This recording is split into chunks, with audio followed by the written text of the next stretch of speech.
Assalamu alaikum. Урматтуу Десин ТВ каналынын көрөрмандары. Сиздер менен мен блогер Бакыт Сулайман. Тивер шаарында турабыз. Экинчи бөлүк Тивер шаары бүгүнкү берүүбүздүн экинчи бөлүгү. Биз азыр бул жерде Парадизная деген көчө болуш керек эле. Ал жерде машиналар жүрбөйт. Жөө адамдар жүргөндө, мен армияда биз ушу жүргөндө бул борборго жакын келип калдык. Жөө сейилдеп баса турган кечирээк адамдар сейилдеп жүрчү, ушундай сонун көчөдө. Азыр биз ошол көчөгө барабыз. Ага чейин мына сонун көлмөктөр, пруд деп коюшат булар. Ушундай жерлер бар экен, азыр тартып өтүп кетебиз достор. Анда эмесе мени менен болуңуздар. Тивер шаары өтө кооз, сонун шаар, Москвага жакын. Биз баштадык экинчи берүүбүздү. Биз Тивер шаарындабыз достор. Улица Парадизная улицага жакыныраак келип калдык. Мен биринчи берүүмдү чыгарганда эртең 7:30 деп айттым эле. Азыр болсо 9 боло элек. Саат эми 8-ден 40 мүнөт өтүп калды болуш керек достор. Буйруса бүгүнкү пландар мен ушул өзүм Тивер шаарында кызмат кылганмын, өзүмдүн часымды көрүшүм керек. Бүтүн Кыргызстан саясий партиясынын лидери Адахан Мадумаров да ушул жерде окуган, Тивер мамлекеттик университетинде. Ошол жерлерди көрүшүбүз керек. Деги эле Тивердин кооз, сонун жерлери бар достор. Мен армияда жүргөндө аябай бияк жакканда азыр ушул жактарды көрөбүз достор. Алыстабаңыздар, биз менен болуңуздар. Мына бул соода борборлорун көргүлөчү. Аябай сонун экен. Колдон келсе бир кыргыздарга, өзүбүздүн мекендештерге жолугуп калсак жакшы болот эле. Сүйлөтүп, пажизни дегендей бизекелерден сүйлөтүп кандай болуп атат. Тиверде эмне жаңылык? Мен айттым, биз кызмат кылган 90-жылдары, 88-90 кызмат кылдым мен Советтик армиянын катарында. Абадан коргонуу куралдуу күчтөрүндө, войска противовоздушной обороны, ПВО. Азыр достор, ал кезде кыргыздар аз болчу. Биякта Пролетарка деген жагында текстил өнөр жайы катуу өнүккөн болчу. Ошол жерде биздин тигүүчү, жеңил өнөр жайда иштеген кыздарыбыз бар эле. Алар менен катташчу элек. Окугандар бар эле, студенттер, ушул Адахан Кимсанбаевичтей болуп. Ошентип бир тууган болуп, бирибиз менен бирибиз катташып, ушинтип жүргөнбүз. Советтер Союзунун кезинде билесиңер, аябай. Анан сен тиги партия, мен бул партия деп бөлүнбөй эле татынакай болуп. Достор, ошондой жакшы бир ынтымактуу элге айлансак, ошондогудай кездер келсе, баары жакшы болсо. Мына биз жанагы жөө жүргүнчүлөр жүрө турган көчөдө, бияка машина жүрбөйт. Улица Парадизная болуш керек эле азыр. Жазуусун көрөбүз. Ушул бул азыр таң эртең менен да саат 9 боло элек, адамдар аз. Абеттен кийин, ушу түштөн кийин бул жерлерде аябай сонун болуп адамдар жүрүшүп, жаштар, студенттер көп жүрүшүп. Биз иштеп жүргөн кезде, кечиресиздер достор, ишке өтүп кеттик го. Биз кызмат кылган мезгилде бул жерде түркмөн улутундагы адамдар, мигрант, ал кезде мигрант эмес, баарыбыз бир өлкө элек. Ушундай келгендер көп болот эле да.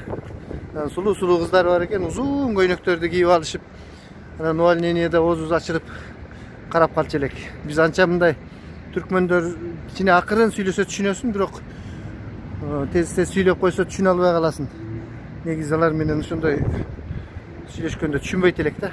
Коро дегендей болуп эле турат эле. Мына биз азыр ушул жөө адамдар жүрө турган көчөдө, ар бир шаардын да өзүнүн өзгөчөлүктөрү болот го достор. Мына ушул Тивердин өзүнчө бир өзгөчөлөнгөн жери да. Азыр биз борборго жетейин деп калдык. Бара жатабыз достор. Мен борбордо ушул Тиверде кызмат кылганда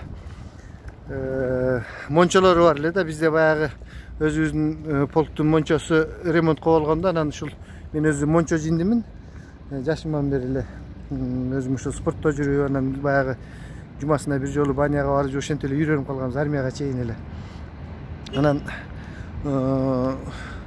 увольненияга чыкканда, жок, увольнение дембилге кетип атканда дагы атайын мончосуна түшүп кеттим да. Эки мончосу бар эле мен билгенден. Ушул борборлук жагында бүгүн менин убактым бар, 8 саатка камера храненияга койдум буюмдарымды. kımbat eken 600 rubilge koydum. Sumkаны көтөрүп жүрмөк белем. Анан ошол 8 сааттын ичинде буюрса мен теплоходко дагы түшүм керек. Колдон келсе Мончого дагы 1,5 саат 1 саат. Мен аябай баягы ностальгия деп коет, өткөндү эскерип, кыялданып, бир эңсөө да. Шуну көрсөң кадимкидей жашаргансып, балким ошол Мончонун ичине кирип, Мончонун жыттанганда армиядагыдай биз 2 жыл армияны кыйын кез деп ойлогонубуз менен биздин жаштыгыбыздын гүлдөгөн убагы. Ой, ушул жыл 2 жыл өмүрүбүз талаага кетти. Жөн эле бир пустота деп ойлочу элек да. Азыр деле балдар 1 жыл армияга баргысы келбейт да. Койчу андан тигиндей мындай деп. Андай эмес, мекенге кызмат кылыш керек да. Өмүр бою эсте калат экен. Мына достор, көрдүңүздөр кандай сонун кооз көчө. Ошол Мончолорун көрөбүз, башкасын айтмакчы. Ушул шайлоо кезинде, президенттик шайлоодо мен Адакан Кимсанбаевич Мадымаров менен сүйлөшүп калдым. Анан эми общий темалар болду, бир-эки ушул Тивер жөнүндө, Тивердин сонун жерлери, Мончолору жөнүндө. Адакан Кимсанбаевич дагы Мончого любитель окшойт. Жакшы билет экен биякты Мончолорун. Ой, тиги вениктер менен деп мен бул Мончо баягы биз эми айылда бизде башкача Мончолор болот эле да, жөн эле бууланып. Анан бияка кирсем бийик жерде бир чоң бир стенка дуал менен бир печкасы болот экен, кып-кызыл болуп турат. Анын жанында калпагын кийген, колунда колгабын кийген. Эми азыр мен ал кезде Бишкекти көрбөй эле биз Жалал Абадтан эле Петучишаны бүтүп туруп эле бияка келе бергем да. Анан жанагындай кол капчан киши узун бир чөйчөгү менен тиги кып-кызыл болуп турган темир эшикти ачып туруп сууну жаз этиргизип куюп жиберсе эле ох деп анысы дагы мага жага түштү. Бир көрсө мен аны ойлоп турмун, ошол Мончодо иштеген атайын кызытып берген киши турбайбы деп. Көрсө Мончого түшкөндөр ошентип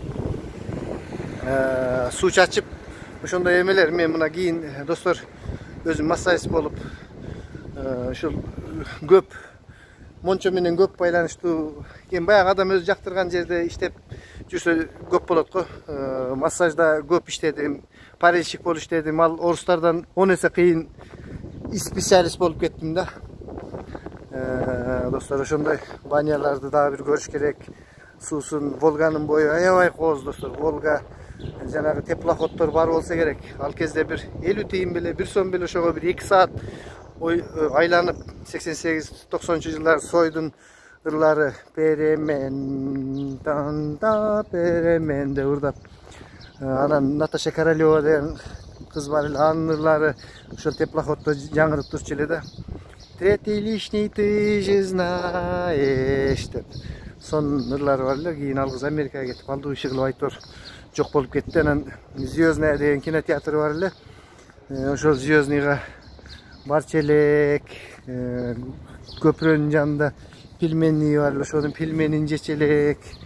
Достор, бүгүн мен бул жерден азыр мына тамактан элекмин. Эгерде ушул Азия кухнясы, өзүбүздүн азиатский кухняга бар жер болсо, сөзсүз кирип тартып салам колум булгап атат. Меймандос негизи Тиверде мен служить эткенде жакшы адамдар азыр эле билбейм, эми пейилдери бузулуп эле кетпесе. Аябай негизи жакшы шаар достор. Азыр могу сол жагыбыз Волга ошол менен чыкса болот го. Азыр биз центр жака бара берели достор. Сонун шаарда мына сулуубузду тартып койлу. Армияда биз Москванын Трудовой деген жерине келип түштүк. Андижан Москва деген поезд менен таң эртеңден. Анан Трудовойдон шопурлар чыккыла деп аларды алып кетти, мынчалар чыккыла деп буларды алып кетти. Ошентип баягы өнөрү барлардын баарын утуруп алып кете берди. Анан кийин 6 бала калып калдык. Анан Самаркандтан байланыш войскасынан связь, ушул ПВОнун байланыш бөлүмүнөн бирөө келиптир. Орусча кичине сүйлөгөн балдар болсо мен кайра алып кетем деп. Анан бардыгыбыз менен беседа кылды. Анан мен эптеп кайра кетип калсак Самаркандка жакшы болот эле деп десем, сен өттүң деди. Анан кетет экем деп турсам, бизди силер уже башка жака барасыңар, силердики уже дайын деп кое бербей койду. Анан бир прапорщик келип бизди аяктан Москвадан электричкага отургузуп анан ушул Твер деген жерге алып Калинин болчу анда алып келип анан чачка кирдик, алтыбызды эситип алып чачтарыбызды алып элек болчу, келгенден кийин алган. Коркуп, көзүбүз бакырайып, айланып, курсактары дырдыйган чоң деттерди алар. Парашып, духи, вешайтес деп кыйкырып коет. Мунусу эмне болду экенсе көрсө дуктар асын өлүп алыла кыйналасыңар эми 2 жыл чумоңор чыгат деген сөз экен да. Анан ошентип достор 24 күн мен карантинде болдум. Мен 24 күн, ушу 24 деген санды аябай жакшы көрөм, азыр айтып берем, жолдон өтүп алалы достор. 24-июнда предучилищаны бүтүп армияга келдим. 24 күн карантинде болдум. Кайра 89-жылдын 29-июнунда күнмө-күн ошо командир отделение болуп сержант болдум.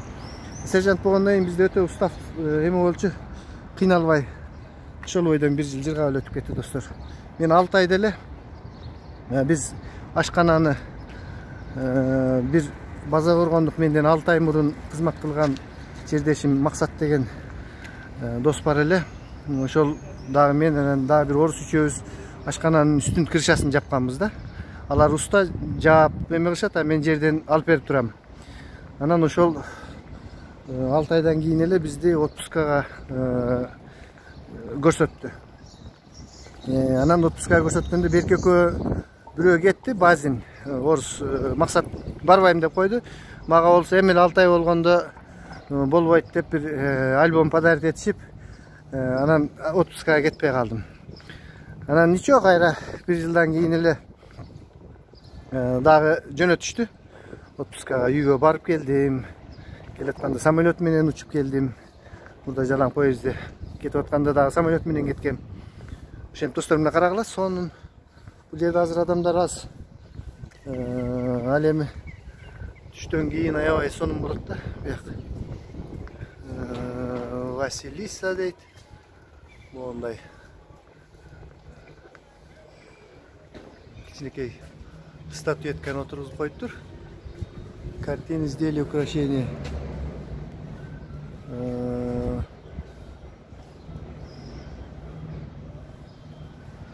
Ошондой достор. Ошентип биз азыр ушул Твер шаарынын абдан жакшы көчөсүндө баратабыз. Бул жөө адамдар жүрө турган, сейилдей турган көчөсү да.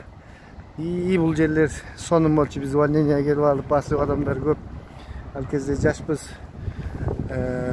Орус кыздары деле анда кыргыздарды жакшы көрүшөт эле.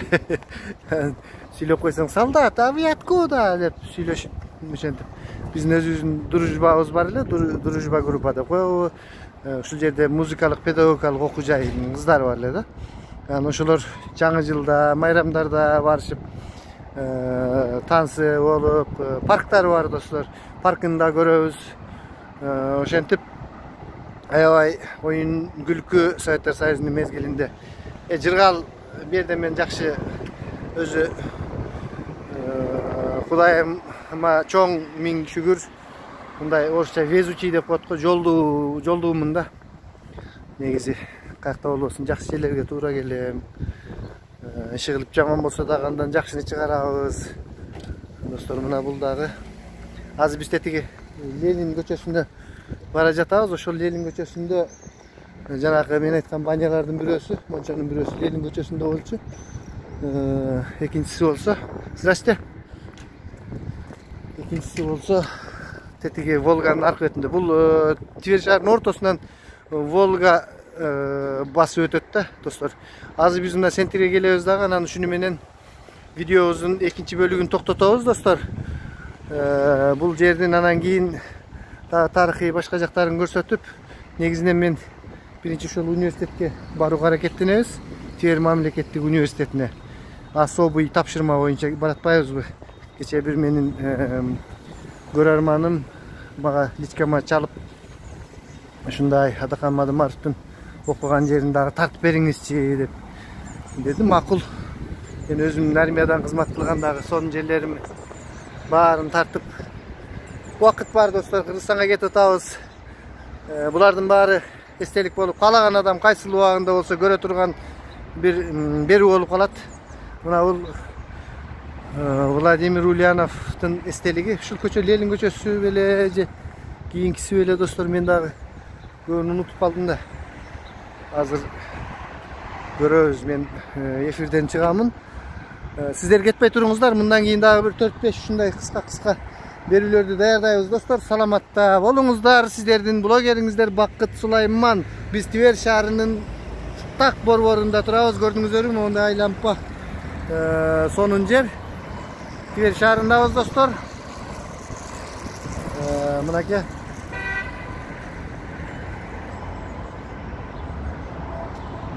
кийинки берүүлөргө чейин